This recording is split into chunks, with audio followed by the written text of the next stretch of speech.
Hello friends, चलिए आज शुरू करते हैं टीचिंग एप्टीट्यूड के एमसीक्यू का सॉल्यूशन। जो भी स्टूडेंट्स टेट, टाट, टी-टेट और बीएड एंट्रेंस एग्जामिनेशंस के प्रिपरेशन कर रहे हैं उनके लिए बहुत ही इम्पोर्टेंट 50 एमसीक्यू में लेके आया हूँ। ये सारे MCQ IIT Gandhinagar BEd entrance examination papers से है। इसमें ना ही टीचिंग एप्टीट्यूड के अलावा history of education, educational psychology, educational philosophy और सोशियोलॉजी इन एजुकेशन, इन सारे सब्जेक्ट्स के क्वेश्चन हैं जो एजुकेशन के साथ रिलेटेड हैं। टीचिंग एप्टीट्यूड का मतलब यही है कि आप में टीचर्स के गुण कितने हैं, टीचर्स का व्यक्तित्व कितना है, टीचर्स के स्किल्स कितने हैं,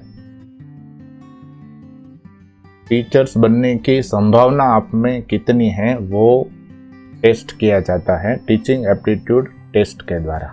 तो चलिए शुरू करते हैं 50 most important MCQ with explanation.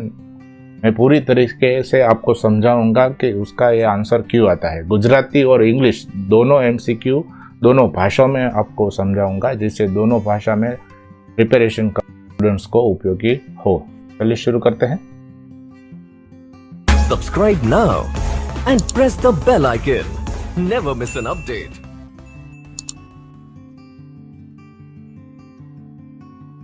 The most important responsibility as a teacher is to impart good knowledge with values. Keep students happy, give good marks to students, keep management happy. ये teachers की responsibility सबसे important responsibility नहीं है। विद्यार्थियों को खुश रखना, विद्यार्थियों को बहुत सारे मार्क्स देना और अपने मैनेजमेंट को खुश रखना, ये टीचर्स की ड्यूटी नहीं है। हमें याद रखिए, जब भी टीचर एप्टीट्यूड के क्वेश्चन का आंसर दीजिए, सबसे आइडियल आंसर हो जो हम टीचर्स के पास एक्सपेक्ट करते हैं, वो आंसर आप सिलेक्ट कीजिए, तभी आपका आंसर सही होगा। शिक्षक तरीके સૌથી મહત્વપૂર્ણ જવાબદારી કઈ? વિદ્યાર્થીઓને ખુશ રાખવા એવું જરૂરી નથી, વિદ્યાર્થીઓને સારા ગુણ આપવા, સૌથી વધુ માર્ક્સ આપવા એ પણ બરાબર નથી। વિદ્યાર્થીઓને શિક્ષણનો સાચો હેતુ અને શિક્ષક તરીકેની સાચી ફરજ જ એ છે કે વિદ્યાર્થીઓને ગુણવાન બનાવવા અને જ્ઞાન આપવું, અને સંચાલકોને ખુશ કરવા એવો ક્યારેય હેતુ હોઈ શકે નહીં। TV is superior to radio as teaching aid because is costly, invites two senses, hearing and vision, simultaneously leading to more accurate form of learning। ये जवाब सही है क्योंकि टीवी महंगा होने से अच्छा नहीं हो जाता है।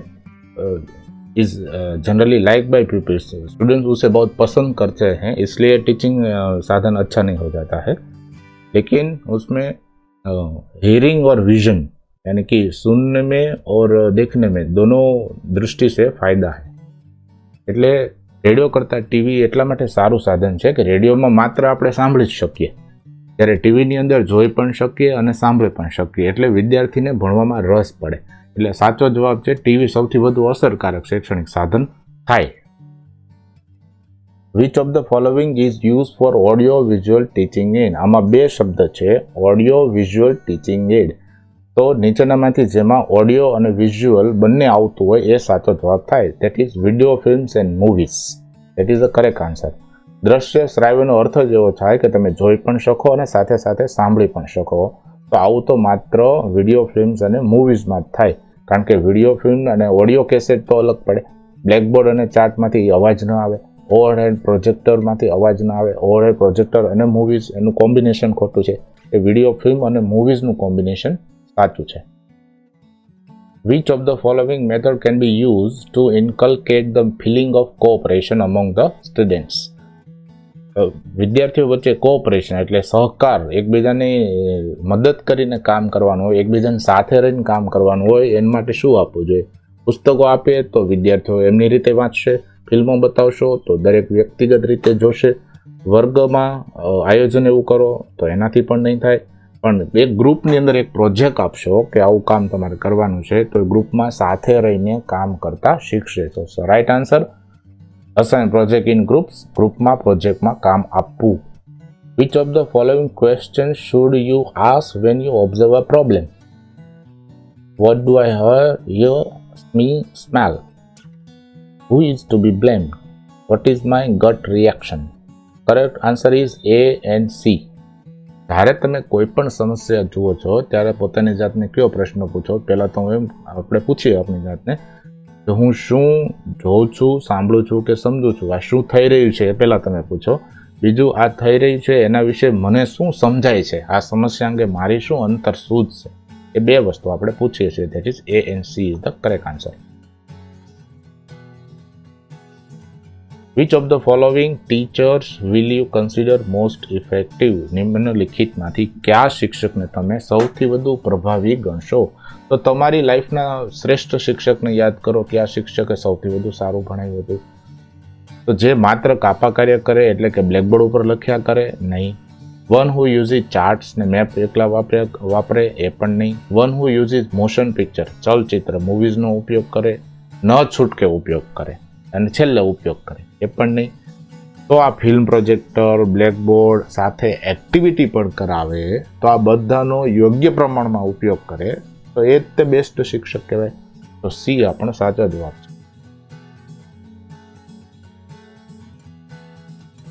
If backbenchers are always talking in the classroom, teacher should. પાછળ બેસવાળા વિદ્યાર્થીઓ વર્ગખંડમાં સતત વાતો કરતા હોય તો શિક્ષક શું કરે? તેઓ જે કરતા હોય કરવા દે? ના, બિલકુલ નહીં. આપણે એને ભણાવવા માટે તો અહીંયા ક્લાસમાં બેઠાડ્યા છે. તેમને શિક્ષા કરવી. શિક્ષા કરવાથી વિદ્યાર્થીઓ સુધરતા નથી. તેમને આગળની પાટલી પર બેસવા કહેવું એવું જરૂરી નથી કે જે વિદ્યાર્થીઓ વાતો કરે છે એ આગળની પાટલી પર બેસાડશું એટલે વાતો કરતા બંધ થઈ જશે. નહીં, એમને વર્ગમાં ભણાવીએ છીએ એમાં રસ નથી પડતો એટલા માટે એ વાતો કરે છે. તેમને રસ પડે તેવી પ્રયુક્તિથી ભણાવો એટલે વાતો કરતા બંધ થઈ જશે. That is the correct answer. તેમને રસ પડે તેવી પ્રયુક્તિ વિચારીને અધ્યાપન કરાવવું. Think about a teaching method that suits their learning interest. એમને રસ પડે એવી રીતે ભણાવવું પડે. યુઝ ઓફ ટેલિકાસ્ટ મટીરિયલ્સ, પ્રસારણ આધારિત સામગ્રીનો ઉપયોગ. એટલે આપણે LCD પ્રોજેક્ટરને એનો ઉપયોગ કરીએ છીએ, પ્રોજેક્શન કરીએ છીએ, એના શું ફાયદો થાય શિક્ષકને અને વિદ્યાર્થીને? તો કે ધ્યાન અને અધ્યયનમાં અભિવૃદ્ધિ થાય. એટલે વિદ્યાર્થીનું કોન્સન્ટ્રેશન આવે. LCD પ્રોજેક્શન ઉપર તમે વિડીયો પ્લે કરો, વિદ્યાર્થી ધ્યાન આપે. Reduce is the burden of teacher, શિક્ષક માટે બોજો હળવો થાય. શિક્ષકને અડધી કલાક આખો દિવસ બોલ્યા કરવું પડતું. Increase is the retention power, વિદ્યાર્થીને મૂવીઝમાં બોલાતા ડાયલોગ્સ યાદ રહી જતા. એવી રીતે તમે વિડીયોઝ બતાવો તો એને યાદ રહી જાય છે. એટલે આ બધા જ જવાબ સાચા છે. તો all of the above is the correct answer. Maximum participation of students is possible in teaching through. સૌથી વધુ વિદ્યાર્થીઓ ક્યારે તમારા વર્ગમાં ભાગ લેશે? Lecture method? નહીં, બીકોઝ તમે જ્યારે બોલતા હો ત્યારે વિદ્યાર્થીઓ શાંતિથી સાંભળતા હોય તો એમની કાંઈ ભાગીદારી તો રહી નહીં. પાઠ્યપુસ્તક આપો તો એ તો વિદ્યાર્થીઓ એક વ્યક્તિગત રીતે પાઠ્યપુસ્તક વાંચ્યા કરશે. દ્રશ્ય શ્રાવ્ય સાધનોમાં પણ એ વિદ્યાર્થીઓ જોશે. તો ચર્ચા કરશો જ્યારે વિદ્યાર્થી સાથે, ત્યારે તમારી સાથે ઇન્વોલ્વ થશે, તમારી વાતમાં હા કે ના કે જવાબ આપશે.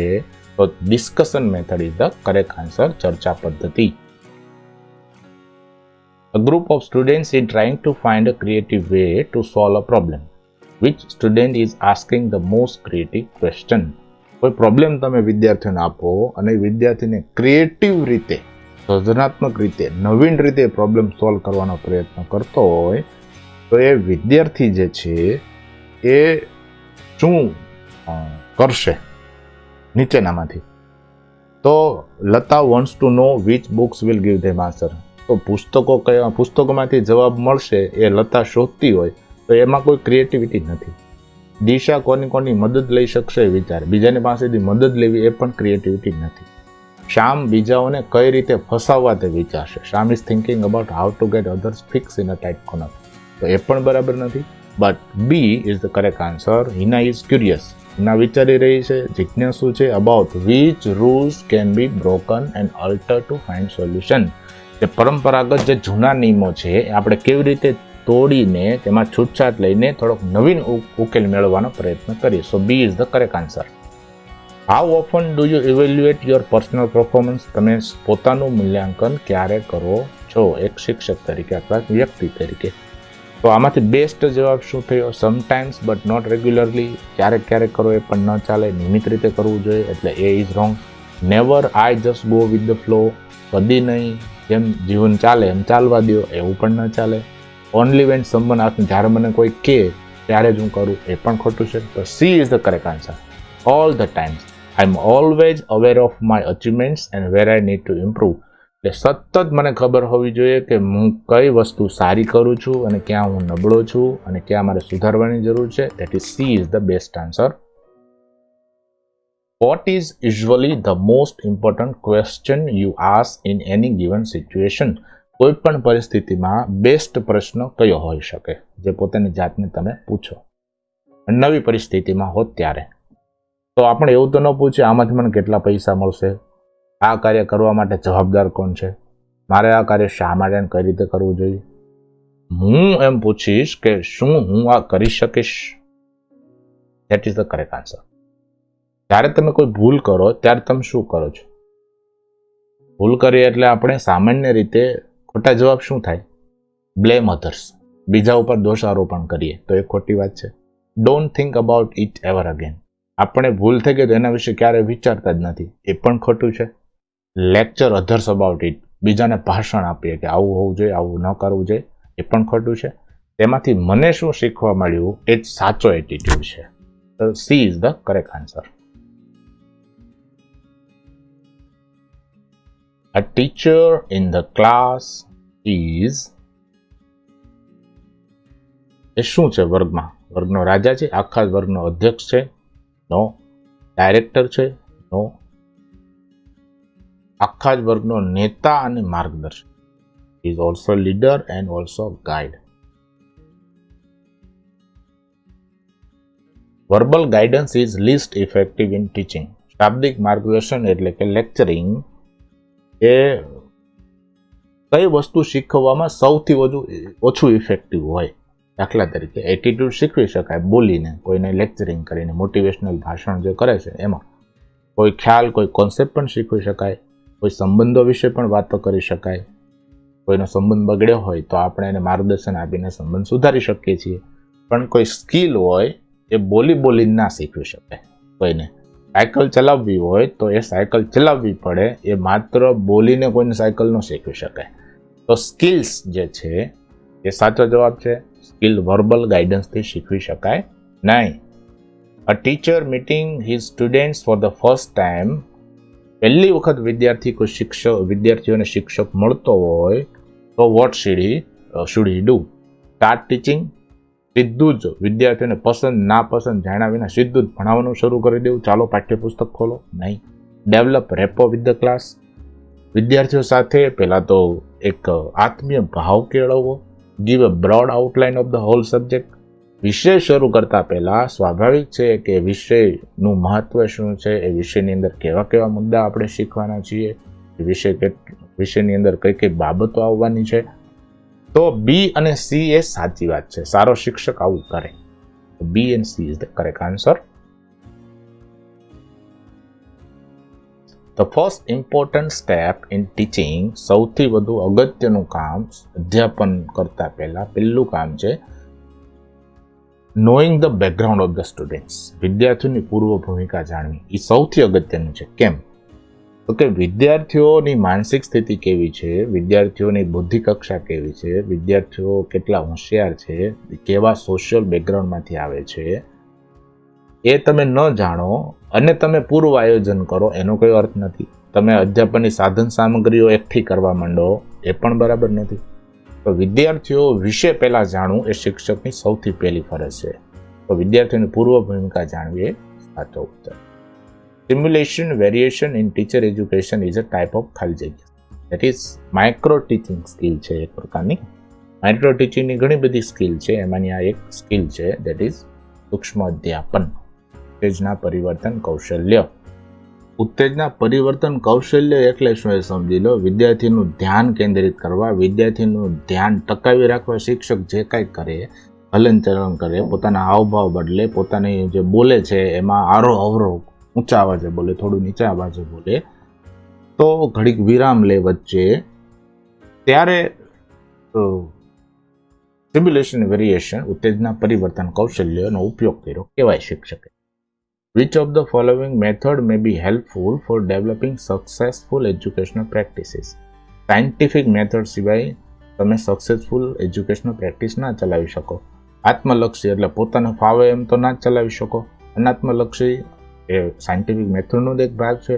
વર્ચ્યુઅલ તો શક્ય જ નથી. રૂબરૂ જે ટીચિંગ આપી શકાય છે એવું વર્ચ્યુઅલ આપી શકાતું નથી. તો the best answer is scientific method. Sociometry is a technique which measures social relations. સાયકોલોજીમાં એક ટેકનિક છે સામાજિકતા મિતિ, એટલે વર્ગમાં કે સમાજમાં એક વ્યક્તિના બીજા વ્યક્તિ સાથેના કેટલા સંબંધો છે, એ ગમો અણગમો એ જાણવા માટે, સંબંધોનું માપ નક્કી કરવા માટે, એ વ્યક્તિ કેટલો લોકપ્રિય છે કે કેટલો લોકપ્રિય નથી એવું જાણવા માટેની એક આ ટેકનિક છે. એટલે sociometry is a technique to know the social relationships of a person. The components for developing blueprint. Blueprint એટલે પ્રશ્નપત્ર જ્યારે બનાવો એ પહેલાં તમે બ્લુપ્રિન્ટ બનાવો છો. તો એના 3 ઘટકો કયા કયા છે? તો એક તો આપણે જે ભણાવીએ છીએ એ પાઠ, એકમ. બીજું છે એ ભણાવવા માટેના એના હેતુઓ, ઇટ ઇઝ ઓબ્જેક્ટિવ્સ. અને ત્રીજું છે પ્રશ્નનો પ્રકાર. તમે પ્રશ્નપત્ર જોશો તેમાં નિબંધ પ્રકારના પ્રશ્નો, નાના ટૂંકા પ્રશ્નો, ખાલી જગ્યા જેવા, ખરા ખોટા જેવા અતિ ટૂંકા અતિ નાના ઓબ્જેક્ટિવ પ્રશ્નો હોય છે. એટલે 3 ઘટક મુખ્ય છે: એકમ, પેટા એકમ, હેતુઓ અને પ્રશ્નોનું સ્વરૂપ. That is topics, objectives and form of questions. Special education is related with the educational provision for differently able children. Special એજ્યુકેશનનો અર્થ જ છે સ્પેશિયલ બાળકો માટે. સ્પેશિયલ બાળકો કોણ છે સમાજની અંદર? જેઓ સામાન્ય બાળકથી અલગ પડે છે, જેમને કોઈને કોઈ રીતે દિવ્યાંગ છે, જેને શબ્દ આપણે વાપરીએ છીએ. એને કોઈ ફિઝિકલ તકલીફ છે, કોઈ મેન્ટલી તકલીફ છે, વિઝ્યુઅલી હેન્ડીકેપ છે, ઇમ્પેર્ડ છે, હિયરિંગ ઇમ્પેર્ડ છે. તો એવા વિદ્યાર્થીઓ એ સ્પેશિયલ બાળકો કહેવાય, જેને સ્પેશિયલ અટેન્શન જોઈએ છે. એના માટે સ્પેશિયલ એજ્યુકેશન હોય છે. દેટ ઇઝ સાચો જવાબ છે differently abled. Which of the following behaviour may be utilize to reduce instances of inappropriate behaviour. તો વર્ગની અંદર અયોગ્ય વર્તન આપણે કેમ રોકી શકીએ? વિદ્યાર્થીઓ ખોટું વર્તન કરે, ખરાબ વર્તન કરે, એ કેવી રીતે રોકી શકીએ? તો પ્રશંસા કરવાથી તો રોકાશે નહીં. પુરસ્કાર આપવાથી પણ એ તો થોડા સમય માટે રોકાય, પછી એનું આવી જાય. તમે ખરાબ વર્તન કરે એને અવગણો તો એ ખરાબ વર્તનમાં વધારો થાય. સૌથી અગત્યનું એને સજા આપો. In which of the following thinking process knowledge of word is not need. નીચેની કઈ પ્રક્રિયામાં શબ્દનું જ્ઞાન જરૂરી નથી? હવે તમારે કોઈ સંકલ્પના શીખવી હોય તો શબ્દનું જ્ઞાન જોઈએ. કોઈની સાથે એસોસિએટ કરવું હોય તો પણ શબ્દનું જ્ઞાન જોઈએ. સિદ્ધાંતની માહિતી મેળવવી હોય થિયોરિટિકલ તો પણ શબ્દનું જ્ઞાન જોઈએ. કલ્પના કરવા માટે તમારા શબ્દનું જ્ઞાન જરૂરી નથી. Pedagogy is the study of teaching method. પેડાગોજીનું બીજું નામ છે અધ્યાપન શાસ્ત્ર. એટલે અધ્યાપન કેવી રીતે કરાવવું એનું સ્ટડી જે કરે છે એનું નામ છે પેડાગોજી. વિદ્યાર્થીઓને માર્ગદર્શન આપવું, દેટ ગાઈડન્સ એન્ડ કાઉન્સેલિંગ. એટલે શિક્ષણ પદ્ધતિ રિલેટેડ અભ્યાસ કરે છે. That is the correct answer. Which of the following is true for adjustment. Adjustment એટલે અનુકૂલન. કોઈ પણ પરિસ્થિતિમાં આપણે અનુકૂલન કરતા હોય છે. તો નીચેમાંથી કઈ વાત સાચી છે? તો અનુકૂલન 2 વે હોય, કારણ કે સામેની વ્યક્તિને પણ આપણી સાથે અનુકૂલન કરવાનું હોય. તો 2 વે પ્રોસેસ છે.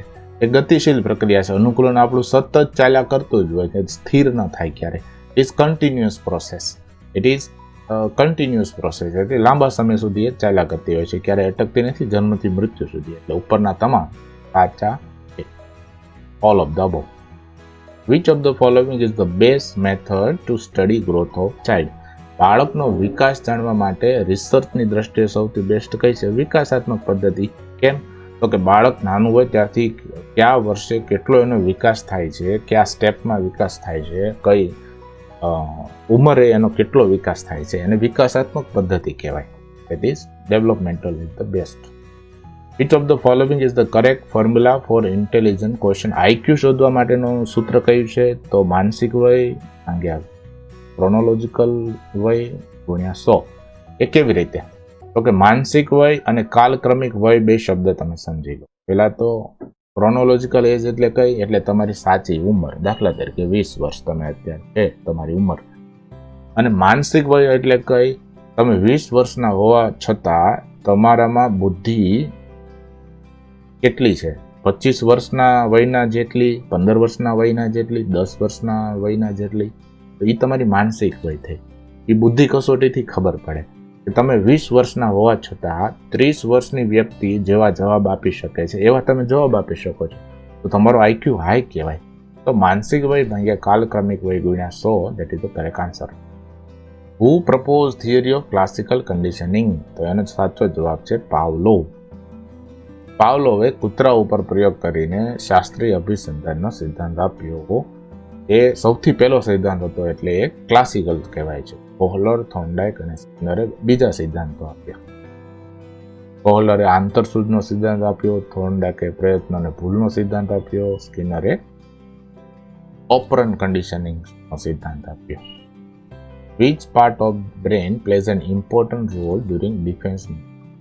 આપણે જ્યારે બચાવ પ્રયોગથી કરતા હોઈએ તો આપણે સબકોન્શિયસ માઇન્ડ, અર્ધચેતન મન એમાં ભાગ ભજવે છે. આપણે કોઈ બહાનેબાજી કરતા હોઈએ, આપણે કોઈ બચાવ કરવા માટે આપણે કોઈના ઉપર આરોપણ કરતા હોઈએ, તો એ practical use of theories of sociology in education is referred to as educational sociology. P is the correct answer. એટલે શિક્ષણમાં સમાજશાસ્ત્રના સિદ્ધાંતોનો ઉપયોગ આપણે કરીએ તો એજ્યુકેશનલ સોશિયોલોજી કહેવાય. કોઈ પણ શાસ્ત્રનો સિદ્ધાંત શિક્ષણમાં ઉપયોગ કરીએ એટલે એજ્યુકેશનલ પછી શાસ્ત્રનું નામ મૂકી દે. સાયકોલોજી હોય તો એજ્યુકેશનલ સાયકોલોજી. શિક્ષણની અંદર આપણે ઇકોનોમિક્સ, સોશિયોલોજી, સાયકોલોજી, આ બધા વિષયો, ફિલોસોફી, આ બધાનો ઉપયોગ આપણે કરતા હોઈએ છીએ. એકબીજા વિષયો જોડાયેલા છે. ફિલોસોફીનો ઉપયોગ હોય તો એજ્યુકેશનલ ફિલોસોફી. એવી રીતે અહીંયા જવાબ થાય શૈક્ષણિક સમાજશાસ્ત્ર. School is considered as a formal agency of socialization. સૌથી પહેલા સામાજિકીકરણ વિદ્યાર્થીનું ઘરમાં થાય, કુટુંબમાં થાય, સમાજમાં, શેરીમાં થાય. પરંતુ આપણે શાળા નામની ઔપચારિક વ્યવસ્થા ઊભી કરી. નેચરલ વ્યવસ્થા એ નથી, આપણે ઊભી કરેલી વ્યવસ્થા. જ્યારે આપણે કશું ઊભું કરેલું હોય તો એને ફોર્મલ વ્યવસ્થા, એને ઔપચારિક એટલે કે ફોર્મલ એવો શબ્દ આપણે આપી શકીએ. આધુનિક કરતા formal. Which of the following can be considered as the first school for a child education? બાળકનું શિક્ષણ માટે પહેલું શરૂઆત ક્યાંથી થાય? તો કે એના પરિવારમાંથી જ એનું શિક્ષણની શરૂઆત થાય. શાળા તો એના પછીના સ્ટેપમાં આવે.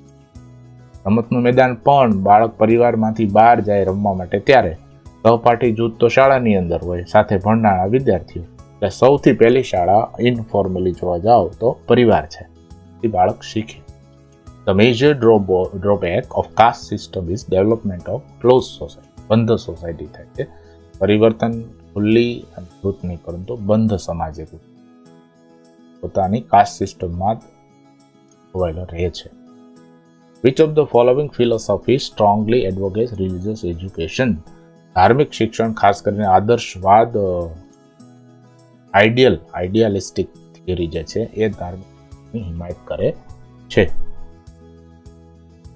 New education policy recommended vocationalization of education, particularly for secondary education. Primary education, આંગણવાડીમાં તો ખાસ વિદ્યાર્થીઓને બહુ ખબર ન પડતી હોય, એટલી બધી હેન્ડની સ્કિલ ડેવલપ ન થઈ હોય, તો એ વોકેશનલ એજ્યુકેશન ખાસ કરીને એ સેકન્ડરી એજ્યુકેશનથી શરૂઆત કરવાની વાત કરી.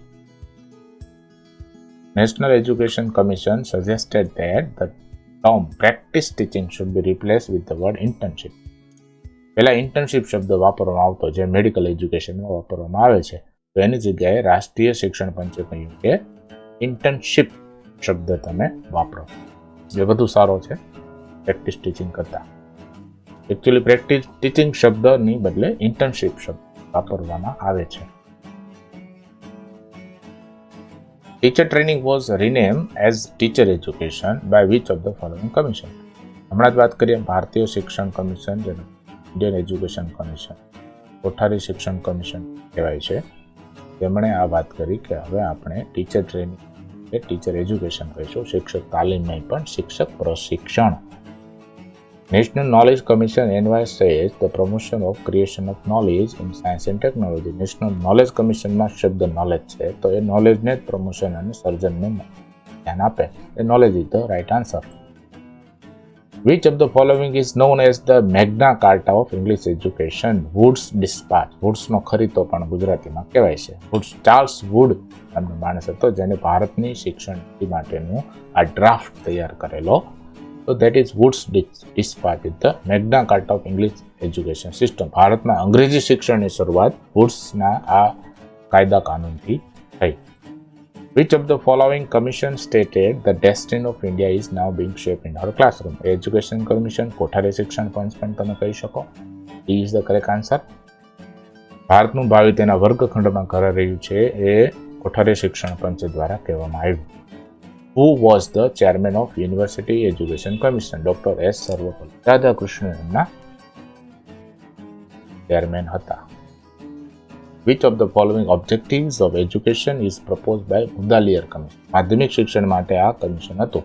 માધ્યમિક શિક્ષણમાં સુધારો કરવા માટે તેમણે સૌથી વધુ ભાર આપ્યો ગ્રોથ ઇન પ્રોડક્ટિવિટી, ઉત્પાદકતામાં વધારો થાય. Which of the following is educational structure by National Education Policy 1986? 1986માં જે નવી એજ્યુકેશન નીતિ આવી, રાષ્ટ્રીય શિક્ષણ નીતિ, એનું માળખું હજુ પણ આપણે છે, પણ માળખામાં આપણે માઇનર ફેરફાર કર્યો છે. લોઅર પ્રાઇમરી, અપર પ્રાઇમરી એવું પહેલાં ન હતું. 10 સુધી, પછી 2 ધોરણ એટલે 11 અને 12, 3 વર્ષ છે એ ગ્રેજ્યુએશનના, એટલે 10+2+3 એવી સિસ્ટમ હતી. In which of the following constitutional list is education placed? પેલા એ રાજ્યમને એજ્યુકેશન હતું, હવે એ કોન્કરન્ટ એટલે સમવર્તી લિસ્ટમાં એ આવી ગયું છે. એટલે શિક્ષણની જવાબદારી છે કેન્દ્ર સરકારની કે રાજ્ય સરકારની? પહેલા રાજ્ય સરકાર ઉપર હતી, હવે કોન્કરન્ટ એટલે હવે બંનેની જવાબદારી રહેશે, સમવર્તી. કોન્કરન્ટ એ સાચો જવાબ. Goal of teaching must be meaningful and align to the needs of society and. શિક્ષણનું મુખ્ય ધ્યેય શું હોવું જોઈએ? વિચારો. મેનેજમેન્ટ અને શિક્ષકની જરૂરિયાતો પૂરી કરવી? બિલકુલ નહીં. સમાજ અને મેનેજમેન્ટની? નહીં. અધ્યતા અને મેનેજમેન્ટની? નહીં. તો સૌથી શ્રેષ્ઠ જવાબ શું થયો? શિક્ષણ તો સમાજ અને અધ્યતા એટલે વિદ્યાર્થી માટે, એના માટે એની જરૂરિયાતો પૂરી કરવા. તો A the correct answer. Which of the following can be the most important quality of being a good teacher? સૌથી સારો શિક્ષક બનવા માટે સૌથી શ્રેષ્ઠ લક્ષણ તમારામાં શું હોવું? શારીરિક રચના? બિલકુલ નહીં. ફિઝિકલી તમે સ્ટ્રોંગ હો એનાથી સારા શિક્ષક થોડા બની જાઓ. તમે નોલેજેબલ હો એનાથી પણ નહીં. તમારો દેખાવ બહુ સારો હોય, સુંદર હોય એનાથી પણ નહીં. તમારું વર્તન સૌથી વધુ અગત્યનું છે. ખૂબ નોલેજેબલ લોકો હોય પરંતુ વર્તન સારું ન હોય તો પણ સારો શિક્ષક ન બની શકે. Your behaviour is the most important thing. Which of the following can be the best role of a teacher? શિક્ષકની સૌથી અગત્યનું કામ, સૌથી અગત્યની ભૂમિકા શું હોઈ શકે? સ્વાભાવિક છે, ફ્રેન્ડ, ફિલોસોફર અને ગાઈડ. મિત્ર, ફિલોસોફર અને માર્ગદર્શક એ સાચો જવાબ. મિત્ર અને દુશ્મન તો હોય જ નહીં. ડરથી કામ કશું થાય નહીં. ડર, દુશ્મન, માર્ગદર્શક એવો પણ જવાબ ના હોઈ શકે. તો સાચો જવાબ છે ફ્રેન્ડ, ફિલોસોફર અને guide. Which of the following method will you adopt to develop a sense of discipline among students? વિદ્યાર્થીઓને શિસ્તબદ્ધ કરવા હોય તો તમે શું કરશો? તમે ડેવલપ રૂલ બુક, નિયમોનું લિસ્ટ બનાવશો? નો. પુરસ્કાર, ઇનામ આપશો? નો. સજા કરશો? નો. જવાબદારી શો? નાનું કામ તમે સોંપશો તો વિદ્યાર્થીઓ ફ્રી નહીં રહે, પોતાના કામની જવાબદારી સમજશે, પોતાનું કામ કરશે અને વર્કની અંદર ઇનડિસિપ્લિન થશે નહીં. તો આ 50 પ્રશ્નો છે. The function of diagnostic assignment is to evaluate of learner. Diagnostic assessment નિદાનાત્મક મૂલ્યાંકન એટલે શું એ સમજો. તમારી કોઈ શિક્ષક ટેસ્ટ લે તો એ ટેસ્ટનો ઉપયોગ શિક્ષક એવો કરે કે વિદ્યાર્થીને કયું નથી સમજાણું, શું સૌથી વધુ સમજવામાં મુશ્કેલી પડી એ જાણે, નિદાન કરે. કેમ ડૉક્ટર નિદાન કરે આ રોગનું કારણ શું છે, એટલે વિદ્યાર્થીઓના ખોટા જવાબનું કારણ શિક્ષક જાણે. તો વિદ્યાર્થીની મુશ્કેલીઓ જાણવા માટે જ નિદાનાત્મક અસેસમેન્ટ થાય. વિદ્યાર્થીઓને કયો મુદ્દો ભણવામાં સૌથી વધુ મુશ્કેલી પડી. તો આ 50 MCQની આપણે ચર્ચા કરી. હજુ બીજા પાર્ટની અંદર બીજા 50 MCQની આપણે ચર્ચા કરીશું. આ ચેનલ મારી તમને ગમે, વિડીયો લાઈક કરજો, શેર કરજો, ચેનલને સબસ્ક્રાઈબ પણ કરજો. Thank you very much.